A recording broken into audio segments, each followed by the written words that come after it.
मैंने कहा था बाहर के लोगों से टैक्स वसूले। टैक्स वसूलने का क्या मतलब होता है? इन्होंने बोला कि सिर्फ लेबर्स की बात की लक्ष्यपाली ने। मैंने लेबर्स की बात नहीं की थी। मैंने कहा था कि फैक्ट्रियों में जाओ आप, बाहरी राज्यों से जो भी आया है, क्योंकि मेजोरिटी, मैंने इसलिए कहा था इन स्टेट्स की नाम ली थी क्योंकि मेजोरिटी इनकी स्टेट्स की ही है यहाँ पर। अब दूसरी स्टेट से अगर यहाँ पर आते हैं तो मैं कहता हूँ उनके बारे में।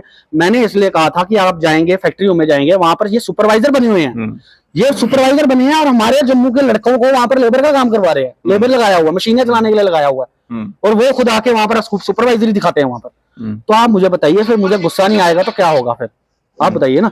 कई सारी, आपको पता है डैंग जी, मैंने बुनियादी बातें रखी हैं और मेरी बुनियादी बातों के कईयों को बुरी लग जाती है, और आपको पता होगा मैं अपनी जान के खतरे में रख के ये बातें रखता हूँ, आपको अभी पता होगा। कुछ समय पहले नरवाल पुलिस ने जो है कुछ एक लोगों को रेलवे स्टेशन से गिरफ्तार किया था, जिनसे 25-30 मोबाइल जो है वो भी चोरी के बरामद किए पुलिस ने। देखिए, वो भी बाहरी राज्यों के झुग्गी झोंपड़ी वाले थे। देखिए अब कौन करेगा इसका जवाब, कौन जवाब देगा?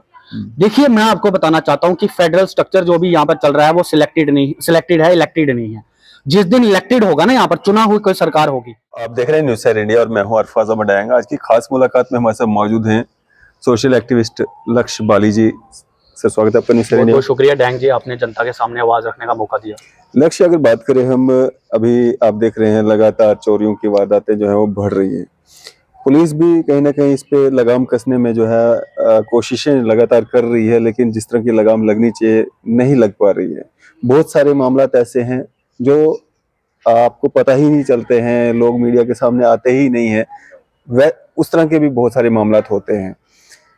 क्या कारण मानते हैं आप इसका, क्यों ये वारदातें लगातार बढ़ रही हैं? अब तो मंदिर, मस्जिद, गुरुद्वारों को नहीं छोड़ा जा रहा है। देखिए डैंग जी, आपको याद होगा वो मंजर, जब सबसे पहले मैंने आपको इंटरव्यू दिया था और मैंने कहा था कि यूपी बिहार से जो आए हुए लेबर्स हैं, जो वर्कर्स हैं, चाहे कोई भी हो, उनसे टैक्स वसूले सरकार। और आपको याद होगा कि उस समय जम्मू मेरे सारे खिलाफ हो गए थे, कमेंट्स में भी मेरे खिलाफ हो गए थे। ये क्या बात बोल दी, हमारे जम्मू के डोगरे मजदूरी नहीं करते, हमारे ये नहीं करते, हमारे बाहर से कौन से आ रहे हैं? सबसे अधिक जो यहाँ पर है, आपको पता है कौन से शहर से है? यूपी और बिहार से है। तो मैंने इसलिए कहा था कि उनसे टैक्स वसूले, और दूसरी बात, उनका बैकग्राउंड चेक किया जाए, उनका ट्रैक रिकॉर्ड चेक किया जाए, उनके पीछे क्या है एक स्थिति। मैंने आपको जिस तरह से कहा था कि ये 10-10 लोग एक एक कमरे में रहते हैं, इन्होंने झुग्गियां बनाई होती है, झुग्गियों में मैं कह रहा हूं कि जांच की जाए रोज कि क्या है, कोई ऐसी स्थिति तो नहीं अंदर हो रही वहां पर, कोई क्रिमिनल एक्टिविटीज, कोई एक्टिविटीज या पीछे से कुछ ऐसा तो नहीं करके आया कि? देखिए, मेजोरिटी ऑफ द केसेस आप इनके देखेंगे तो आप देखिए इलेक्ट्रिसिटी की ये करते हैं चोरी, ठीक है, बिजली के जो तारे कुंडियां लगाते हैं। दूसरी बात आप देखेंगे कि इनके जो वहां पर जाएंगे, आप देखिए कि जो मैं कहूंगा कि स्वच्छता, जो हम एक अभियान की बातें करते हैं, सबसे ज्यादा आपको गंदगी झुग्गियों में दिखेगी। आप देखिए जाके वहां पर इनके पास शौचालय तो होते नहीं है, तो इनको बाहर ही वहां पर जाना पड़ता है। दूसरी बात मैं आपको कहना चाहता हूं कि इन्होंने जानवर वगैरह भी आप देखिए कुछ रखे होते हैं, बीमारियों का भी डर रहता है। ये आपने देखना, आप मैं जाऊंगा झुग्गियों में कहीं, देखिए मैंने वहां मुर्गियां पाली होती है, इन्होंने कुछ पाले होते हैं, कुत्ते होते हैं वहां पर। तो वहीं मतलब वो झुग्गियों, समझ लो एक, मैं देखिए फिर बुरी लग जाएगी जम्मू के लोगों को बात, मैं कह रहा हूँ सोशलाइज स्ट्रक्चर में ही जब खराबी चलेगी, सोशलाइज स्ट्रक्चर ही यहाँ पर जम्मू का खराब चलेगा, तो कैसे फिर स्थिति चलेगी? फिर ऐसे इसमें बीमारियों का डर रहेगा, बीमारी फैलने का डर रहेगा। दूसरी बात, ये चोरियां आप जितनी भी, अब मैं आपको पता है, मैंने अभी मंदिर में, नाग मंदिर में चोरी हुई, वहां मैं जाता था, मेरी गोल मार्केट में गांधीनगर में चोरी हुई, वहां मेरी आस्था थी, वहां नाग मंदिर है, मैं काफी टाइम से पूजा करने जाता था। आक्रोश आ गया मेरे से जब मैंने खबर सुनी सुबह सुबह। मैं गया वहां पर, मैंने जाके बोला कि उस तरीके से जब देखी स्थिति, चोरियां होने लगी मंदिरों में, अब चोरियां होने लगी है सर। अब आप खुद सोचिए। दूसरी बात मैंने कहा था कि अगर इसमें कोई हमारे ही शहर का पाया जाता है तो पता लगाया जाए कौन सा नशा किया उसने, क्योंकि देखिए दो चीजें हैं, अगर कोई चोरी कर रहा है उसमें, तो चोरी करने वाला या तो बाहर का होगा, या फिर अगर यहाँ के शहर का होगा तो उसने कोई ना कोई ऐसा नशा किया होगा जिसमें उसको पैसे की जरूरत होगी, मैं पूरा करने के लिए वो, जिसको पूरा करने के लिए वो ऐसी स्थिति को अंजाम देगा, किसी भी स्थिति को अंजाम देगा। देखिए लक्ष्य बाली जब बोलता है ना, बड़ी बातें चुभ जाती हैं लोगों को, बड़ी बातें बुरी लग जाती हैं, क्यों बोल रहा है लक्ष्य बाली? मैं सच्चाई की बात रखता हूं, मैं यहाँ की स्थिति सुधारना चाहता हूं।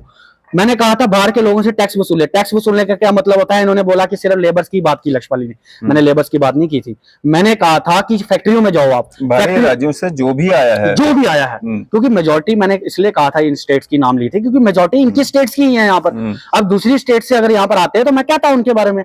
मैंने इसलिए कहा था कि आप जाएंगे फैक्ट्रियों में, जाएंगे वहां पर ये सुपरवाइजर बने हुए हैं, ये सुपरवाइजर बने हैं और हमारे जम्मू के लड़कों को वहां पर लेबर का काम करवा रहे हैं, लेबर लगाया हुआ, मशीनें चलाने के लिए लगाया हुआ है, और वो खुद आके वहां पर सुपरवाइजरी दिखाते हैं वहां पर। तो आप मुझे बताइए, फिर मुझे गुस्सा नहीं आएगा तो क्या होगा फिर?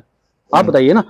कई सारी आपको पता है डैंग जी, मैंने बुनियादी बातें रखी हैं और मेरी बुनियादी बातों के कईयों को बुरी लग जाती है, और आपको पता होगा मैं अपनी जान के खतरे में रख के ये बातें रखता हूँ, आपको अभी पता होगा। कुछ समय पहले नरवाल पुलिस ने जो है कुछ एक लोगों को रेलवे स्टेशन से गिरफ्तार किया था, जिनसे 25-30 मोबाइल जो है वो भी चोरी के बरामद किए पुलिस ने।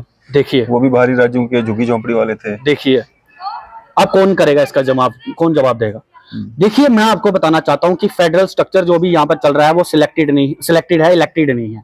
जिस दिन इलेक्टेड होगा ना, यहाँ पर चुना हुई कोई सरकार होगी, तो वो कदम उठाएगा। जो यहाँ पर बिठाए हैं, सिलेक्टेड बिठाए हैं, वो उन्हीं शहरों से हैं। अपने शहरों के खिलाफ तो सुनेंगे नहीं वो बातें, नजर तो मारेंगे नहीं कोने पे कि देखेंगे नहीं कि क्या स्थिति बन रही है, और वही स्थिति हमारे यहाँ पर बन रही है। हमारे यहाँ पर स्टेटहुड नहीं दे रहे हमें, इलेक्शन करवाओ ना यार, लोगों ने जिनको चुनना होगा वो लोग चुनेंगे उनको, क्या दिक्कत है आपको? ऐसा आपने सिलेक्टेड बंदा बिठाया हुआ यहाँ पर। मैंने 2 बार मेल की वहां पर गवर्नर को, नहीं मिला, डेपुटेशन नहीं मेरे को हुआ। फिर एक बार मैंने मेल की, डोगरा सर्टिफिकेट को रिस्टोर करो, डोगरा रिजर्वेशन की मांग की मैंने कि डोगरा रिजर्वेशन करो। सब धर्म आते हैं उसमें, डोगरा एक रियासत है, ये लोग धर्म के साथ जोड़ने लग जाते हैं। तो मैं, आप बताइए, मैं बुनियादी बातें करता हूं तो बुनियादी बातें मेरे कोई सुनता नहीं है, तो क्या करूंगा फिर मैं? बिल्कुल, तो आपकी तरफ से क्या एक मैसेज रहेगा आम जनता के लिए? और ये जो आप कहते हो बार बार, मतलब आपने जब पहला इंटरव्यू दिया था तब भी आपने कहा था यूपी बिहार, क्योंकि ज्यादा तादाद में वहाँ के लोग हैं, मैक्सिमम बाहर स्टेट से जो भी आया है आपकी मुराद उन सब से होती है। तो आपको कोई पर्सनल कोई ग्रज तो नहीं है इन लोगों से जो बाहर से आते हैं, या वाकया में ये सारी चीजें जो आप उजागर करते हो कि चोरियां हैं, नशा है, या नशा तस्करी या चोरियों की वारदातें लगातार बढ़ना, उसके पीछे कहीं ना कहीं बाहरी राज्यों के जो लोग हैं उनका जो मिलावस पाया जाना या उनका पकड़ा जाना, तो कहीं ना कहीं एक संदेह पैदा करता है। पुलिस को चाहिए कि उनकी पूरी जांच जो है वो रखनी चाहिए, एडमिनिस्ट्रेशन को चाहिए उनकी पूरी एक लिस्ट जो है वो जांच, पूरे नाम, अता पता, कहाँ से आए हैं, क्या कुछ करके आए हैं, उनका बैकग्राउंड चेक किया जाए, उनका ट्रैक रिकॉर्ड चेक किया जाए, उनके पीछे से देखा जाए कि कोई क्रिमिनल रिकॉर्ड तो नहीं है। देखिए, मेरे को कोई ग्रजेस नहीं है इनसे, मुझे कोई ग्रजेस नहीं है डैंग सर, और मैंने कई सारी बोले डैंग सर, मेरे को कोई ग्रजेस नहीं है इनसे, और मैंने कई बार ऐसी स्थितियां मैंने अपनी खुद उजागर की हैं। मैं आपको बताता हूँ, मैं जगहों में जाकर नोटिस करता हूँ। मैंने क्या करता हूँ, मैंने एक बार गया, मैंने वहां पर पैसे दिए लड़की को, मैं आपको बता रहा हूँ स्टोरी। लड़की को पैसे दिए, छोटी 10 रुपए। आपको मैं बताना चाहता हूँ, 15 सेकंड के अंदर अंदर 4-5 लड़के आ गए, पता नहीं कौन थे, उसके भाई थे कौन थे, वो सारे आगे, वो भी पैसे मांगने लग गए। तो आप खुद सोचिए कि इन्होंने पहले बाहरी राज्य के, हाँ, अब आप खुद सोचिए इन्होंने कितना बड़ा ये रैकेट फैलाया हुआ है कि अगर कोई पैसे देता है किसी को, ये नजर रखे होते हैं कि दे रहे हैं, ये सारे पहुंच जाते हैं वहां पर, भाई पैसे करो। आपको मैं बताना चाहता हूँ, बावे जाइए, हमारे बावे वाली माता की आस्था है वहां पर जाइए, इनके बाहर से आए हुए लोग वहां पर तंग करते हैं, लोग आते हैं वहां पर, उनकी पैसे के डिमांड करते हैं। क्यों? आप कोई सामान बेचिए वहां पर, आप सामान बेचिए वहां पर, लोग आपसे सामान खरीदेंगे, वो पैसा देंगे आपको। क्यों हम आपको ऐसे पैसे दे दें? क्यों हम आपको दे दें? आपको तो फिर बिगाड़ेंगे हम। मतलब बैगर्स मैक्सिमम जो है बाहर ही हैं, आप देखिए वहां पर कि बाहर से आए हुए हैं, वहां पर रह रहे हैं ऊपर। क्यों हम आपको पैसे दें? आप मेहनत करिए, मेहनत करके कमाइए पैसा। हाँ, वहां पर हमें कोई विकलांग दिखता है, मुझे, मैं उसको पैसे देता हूँ। मुझे कोई वहां पर किसी का हाथ बेचारे का दिखता है, कुछ ऐसी स्थिति में कोई बेचारा बोल नहीं पाता, मैं देता हूँ उसको, चाहे वो कहीं का भी हो बेचारा। मेरे मन में कोई पीड़ित है बेचारा, वो पीड़ित है, मेरे मन में कोई ग्रजेस नहीं है, मेरे को इनसे कोई खिलाफ नहीं हूं मैं इनके। सिर्फ इनको कहना चाहता हूँ, अगर यहाँ रहना है स्थिति के हिसाब से रहो। जम्मू कश्मीर को अगर समझते हो, यहाँ पर आए हो, काम कर रहे हो, तो अपना समझ के यहाँ पर रहो। ये नहीं कि अपनी मनमानी करोगे, अपना कुछ भी करोगे, फिर लास्ट में जब लक्ष्यबाली बोलेगा तो उसके ऊपर फिर सवाल उठाओगे, क्यों बोल रहे हैं? नहीं, अपना समझना क्या, अब तो अपना ही, अब तो 370 है ही नहीं, बिल्कुल नहीं है। 370 देखिए, 370 जितना आपका अपना है उतना ही उनका भी अपना हो गया। देखिए, 370 को ये अलकावाद के साथ जोड़ते हैं। 370 में तो हमारे बुनियादी हक थे हमारे जम्मू कश्मीर के। 370 तो हमारे महाराजा की देन थी। 370 तो एक रियासत क्या हमारा वजूद था, तो ये इन्होंने अलकावाद के साथ जोड़ दिया। अब कुछ नेताओं ने उसका फायदा उठाया, तो क्या आप पूरी रियासत को कोसोगे? पूरी रियासत को कोसोगे कि 370 की वजह से हो रही थी सारी चीजें? हो रही थी तो यार तुम बेचते ना यहाँ पर, तुमने क्यों नहीं उस टाइम संभाला? तुम तो सरकारें बना रहे थे उनके साथ, फिर क्यों ऐसे किया? तुमने देते यहाँ पर, बनाते जम्मू के सीएम बनाओ, जम्मू कश्मीर के लिए काम करेगा वो। तुमने हमेशा से कश्मीर के साथ सरकारें बनी रही, और फिर जब आपकी सरकार आई तो फिर उसके बाद आपने कोएलिशन में आ गए उनके साथ। फिर आपने देखा कि मेल जोल नहीं हो रहा है, बातें नहीं मिल रही हैं, फिर आपने सरकार तोड़ दी, उसके बाद हमारा 370 ले लिया। लक्ष्य, आप कह रहे हो कि ये जो बाहरी राज्यों के लोग हैं, इनकी बैकग्राउंड चेक की जाए, इनका ये फलाना ट्रैक रिकॉर्ड पूरा जो है चेक किया जाए। इनके तो सुनने में ये आ रहा है कि यहाँ पे वोटर कार्ड बन रहे हैं, या इलेक्शंस में पार्टिसिपेट भी करेंगे। अब जो वोट करेगा तो उसका पूरा, मतलब उसका राइट बनता है कि वो इलेक्शन में पार्टिसिपेट भी कर सकता है। कल को तो इनमें से हमारे मंत्री होंगे, एमएलए होंगे। देखिए, मैं आपको बताना चाहता हूँ कि state subject recognized directly to the state. वो स्टेट के साथ रिप्रेजेंट करता था। उसमें कई ऐसी हमारी बाउंड्रीज थी जो कि मार्जिनलाइज बाउंड्रीज थी। इन्होंने डोमिसाइल लिया है। डोमिसाइल में क्या है कि अगर कोई 10 साल यहाँ रहा है तो वो यहाँ का अधिकार हो जाएगा। मतलब उसको पता होगा कि डोगरा रियासत क्या है, उसको पता होगा कश्मीरी हुकूमत क्या है, उसको पता होगा कश्मीर में क्या माइंस है, उसको पता होगा हमारी क्या कल्चर है, उसको पता होगा कि हमारी डाइवर्सिफिकेशन है, उसको पता होगा कि हमारी बायोडाइवर्सिटी है, उसको पता होगा हमारे कल्चर वगैरह जितनी भी सारी चीजें हैं हमारी, उसको सब पता होगा। उसको कुछ नहीं पता होगा, 10 साल में उसने काम किया होगा यहाँ, पता थोड़ी लगाया होगा कि हमारी जम्मू कश्मीर का क्या वजूद है। तो ये बाहर से यहाँ पर भेजेंगे, इस तरीके से करेंगे, उनका वोटर कार्ड भी बनाने लग जाएंगे, वो इलेक्शन भी देने लग जाएंगे। उसके बाद मुझे तो लग रहा है कि अब कोई मुख्यमंत्री भी यहाँ पर बाहर से ही बनेगा कोई, फिर वो राज बाहर का चलाएगा, हम पे दारे मारेगा, तो फिर कैसे चलेगा स्थिति। इसलिए मैं कहना चाहता हूँ मेरे संघर्ष के साथ जुड़िए, संघर्ष के साथ जुड़े। कोई भी परेशानी, देखिए मैं आपको बताना चाहता हूँ, एकता का भी बहुत मसला है। कश्मीरी नेताएं 370 के लिए लड़े, वहां लड़े सुप्रीम कोर्ट तक, हमारे जम्मू के डोगरे लड़े ही नहीं। अब या तो मुझे लगता है उन्होंने किताब नहीं पढ़ी कि 370 किसकी देन थी, 370 महाराजा की देन थी। सुनील डिम्पल जी ने लड़ा बहुत। देखिए वो फिर उनके वो अपना तरीके से लड़ते हैं, वो तो अब जिस तरीके से लड़े, वो जिस तरह से लड़े उनको सुरक्षा भी मिल गई, तो बहुत बहुत मुबारकबाद है, उनको सुरक्षा मिल गई। देखिए मैं कहना चाहता हूं आपको कि इस तरह से लड़ना नहीं, लड़ना होता है कि कोई एक होता है हमारे वजूद को बचाना।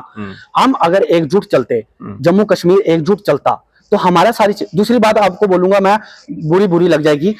आज कश्मीर बोल रहा है इस चीजों में कि तानाशाही चल रही है बाहरी शहरों की, बाहर के लोगों की आ रही है। अगर उस समय जम्मू को भी वजूद देता, वो जम्मू की भी राजनीति को मजबूत करता, जम्मू की भी पॉलिटिक्स को मजबूत करता, हम एक इक्वल चलते, जम्मू कश्मीर इक्वल चलता, वहां का सीएम बनता, यहाँ का भी डिप्टी सीएम बनता, तो इक्वल चलते हम, तो हमारी आप बताइए इतनी हम मिलजुल के चलते और हमारी रियासत आगे बढ़ती।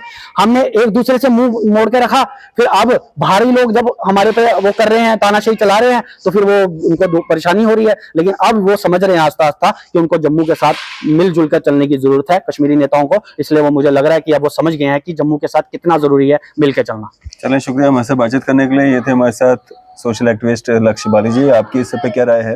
आप भी अपनी राय जरूर साझा कीजिएगा। इसी तरह की मजीद अपडेट्स के लिए आप देखते रहे न्यूज़ इंडिया। मैं अरफाज मडांग, कैमरामैन शाहनवाज के साथ।